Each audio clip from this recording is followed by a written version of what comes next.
Hare Krishna everyone. Welcome to my YouTube channel Govindas Gurukulam. तो इसमें हम लोग सबसे पहले काल जो हम लोग वीडियो अपलोड किए थे उसमें हम लोग हेरन्स का फार्मूला डिस्कस किए थे। वो फार्मूला क्या होता है, उसको ब्रह्मगुप्त का सिद्धांत बोलते हैं, ये सब चीज हम लोग काल एक्सप्लेन किए थे। तो आज हम लोग हेरन्स फार्मूला को लेके थोड़ा सा आगे बढ़ेंगे। इसका एक बहुत ही इंपॉर्टेंट क्वेश्चन जो कि एनसीईआरटी बुक में है वो हम लोग सबसे पहले सॉल्व करते हैं, देखते हैं क्या होता है। तो सबसे पहले क्वेश्चन हम लोग पढ़ेंगे। क्वेश्चन में यही बोला जा रहा है कि एक ट्रायंगुलर प्लॉट है जिसका साइड्स का रेशियो दिया हुआ है 3:5:7। ठीक है, एंड इसका पेरीमीटर का वैल्यू भी दिया है 300 मीटर। तो इस ट्रायंगल का एरिया हम लोग को निकाल लेना है।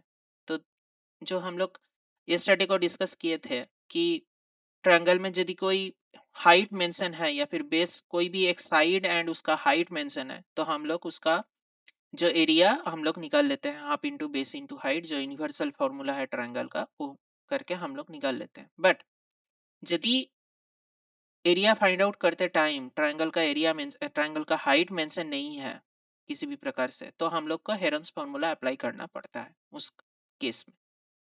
तो यहाँ पे भी सेम हम लोग को अप्लाई करना पड़ेगा। तो सबसे पहले लेट अस एज्यूम इसका जो कॉमन मल्टीप्लायर है जिसको एक्स हम लोग मतलब ले लेंगे, common multiplier that will be equal to x, जहां पे x is obviously not equal to 0 हो जाएगा। ठीक है, इसके पहले इसके बाद क्या होगा, मतलब साइड्स हम लोग निकाल लेंगे। तो साइड्स क्या हो जाएगा, बहुत ही सिंपल है। तो 3 के साथ x मल्टीप्लाई हो जाएगा तो 3x हो जाएगा, एंड देन 5x हो जाएगा, एंड देन 7x हो जाएगा। तो इस प्रकार से हम लोग साइड्स निकाल लिए। अभी देखो यहाँ पे हम लोग का क्या दिया है, perimeter equal to 300 metre. Perimeter means side का एडिशन। ठीक है, तो देयरफॉर पेरीमीटर पेरीमीटर का जो फॉर्मूला होता है हम लोग पॉलीगॉन के केस में देखते हैं सम ऑफ ऑल साइड्स। ठीक है ना, तो पेरीमीटर इक्वल टू क्या हो जाएगा, 3x plus 5x plus 7x। तो इतना करके हम लोग का क्या निकल जाएगा, 15x निकल जाएगा, है ना। तो 15x obviously that will be equal to, और 15x that will be equal to 300 metre. Metre आप लिख भी सकते हो, नहीं भी लिख सकते हो, आपका मर्जी है। इसके बाद x का वैल्यू हम लोग निकाल लेंगे। यहाँ पे 15 इंटू एक्स है तो इस साइड में जाएगा तो 15 डिवाइड हो जाएगा, तो 300 divided by 15 that is 20 metre. Yes और नो। इसके बाद x का जब भी मतलब कॉमन मल्टीप्लायर का वैल्यू निकल गया 20 करके, तो 20 मीटर आप लिख भी सकते हो, नहीं भी लिख सकते हो, ये मत लिखना क्योंकि x का वैल्यू है ये। ठीक है, तो x का वैल्यू 20 मीटर मत लिखना है, इसमें यूनिट यूनिट लिखने का जरूरत नहीं है। अभी हम लोग साइड्स निकाल लेते हैं। तो साइड इक्वल टू क्या हो जाएगा, तो 20 इंटू 3 मतलब 60 मीटर। इसमें आप लोग मीटर लिख सकते हो, मतलब यूनिट लिख सकते हो। 20 into 5 that is 100 metre, and 20 into 7 that is 140 metre. या okay, that is good. Now perimeter हम लोग का है 300 मीटर है। तो पेरीमीटर 300 मीटर, तो हाफ ऑफ द पेरीमीटर कितना हो जाएगा, हाफ ऑफ द पेरीमीटर कितना हो जाएगा, फिर वहां से निकल जाएगा। पेरीमीटर मतलब जो जिसको हम लोग एस से डिनोट करते हैं, तो उसका वैल्यू निकल जाएगा, क्या हो जाएगा 150 मीटर। किससे आया ना, पेरीमीटर दिया था 300 मीटर, उसका हाफ कितना होता है 300 डिवाइडेड बाई 2 करके 150 मीटर हम लोग निकाल लिए।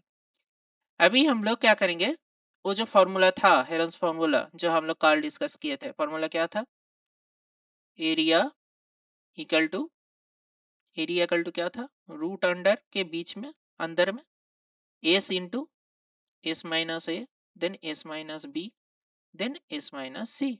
ऐसे करके हम लोग का एरिया का फॉर्मूला था। इसके बाद इसमें सब वैल्यूज हम लोग इंक्लूड कर लेते हैं। तो सबसे पहले इसका वैल्यू है 150, तो 150 हम लोग निकाल लेते हैं, लिख लेते हैं। 150 माइनस ए मतलब 60 कितना हो जाएगा, 150 minus 60 that is 90 metre. Yes, into करके 150 माइनस बी मतलब 150 माइनस 100 मतलब 50 मीटर हो जाएगा। ठीक है, नेक्स्ट इंटू एस माइनस सी मतलब 150 माइनस 140 दैट इज 10। तो ऐसे करके हम लोग इसको सिंप्लीफाई कर लिए। इसके बाद और थोड़ा सा करते हैं, जैसे देखो 50 मैंने 150 है, 150 मीन्स 15 इंटू 10 हम लोग लिख सकते हैं। ठीक है ना, उसको यदि हम मतलब और भी ज्यादा तोड़ लेते हैं तो 3 इंटू 5 इंटू 10 करके लिख सकते हैं इसको, 150 को मतलब इजी करके। 90 को हम लोग क्या लिख सकते हैं, 3 इंटू 3 इंटू 10, यस और नो? 10 को और डिवाइड नहीं करे क्योंकि 10 देखो बाद में ये हो जाएगा, सिंप्लीफाई हो जाएगा। 50 क्या हो जाएगा, 5 इंटू 10 ऑब्वियसली, ठीक है। और 10 तो 10 ही है, तो 10 भी लिख लेते हैं, ठीक है। तो कितना 10 है, टोटल कितना 10 है, 1 2 3 4। तो हम लोग स्क्वायर रूट जब करते हैं तो 4 10 से हम लोग 2 10 निकलते हैं, ठीक है ना। तो हम लोग 2 10 ले लिया, उसके बाद मतलब स्क्वायर रूट हट जाता है। जब स्क्वायर रूट आप कर रहे हो, 4 में से 2 ले रहे हो, तब स्क्वायर रूट जो है वो हट जाएगा, वो नहीं लगेगा फिर। तो 2 10 आ गया। अभी देखो यहाँ पे 3 कितना है, 1 2 3। 3 बार 3 है, तो 3 बार 3 से क्या हो जाएगा, 2 3 से 1 3 आएगा, ठीक है। और 1 3 क्या हो जाएगा, √3 हो जाएगा, 3√3 हो जाएगा मतलब, ठीक है। इसके बाद देखते हैं कितना 5 है, एक 5 है और दूसरा 5 है, मतलब 2 5 है तो एक 5 आ जाएगा, तो इंटू 5।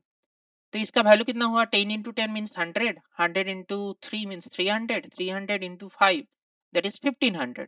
तो 1500 बचता है इधर, और इधर √3 है, तो 1500√3 ये कितना हो जाएगा, मीटर स्क्वायर, ठीक है, मीटर स्क्वायर हो जाएगा। इसके बाद हम लोग लिख लेते हैं कि देयरफॉर एरिया इक्वल टू क्या हो जाएगा, 1500 into √3 metre square, that is your answer. तो आई होप आपको ये प्रॉब्लम समझ में आया। यदि प्रॉब्लम होता है समझने में तो फिर आप स्क्रीन को फ्रीज करके या फिर पॉज करके आप इसको देख सकते हो एंड इसको प्रैक्टिस करो, ठीक है। जितना आप प्रैक्टिस करोगे उतना ज़्यादा आप इम्प्रूव करोगे कोई भी पेपर में, ठीक है। तो मैथ हो चाहे हिस्ट्री हो चाहे जियोग्राफी हो चाहे कुछ भी हो, आप जितना प्रैक्टिस करोगे उतना आप इम्प्रूव करोगे खुद को। तो आई होप समझ में आया है। तो नेक्स्ट वीडियो में हम लोग फिर से मिलते हैं, ठीक है। तब तक के लिए हरे कृष्णा, गुड बाय।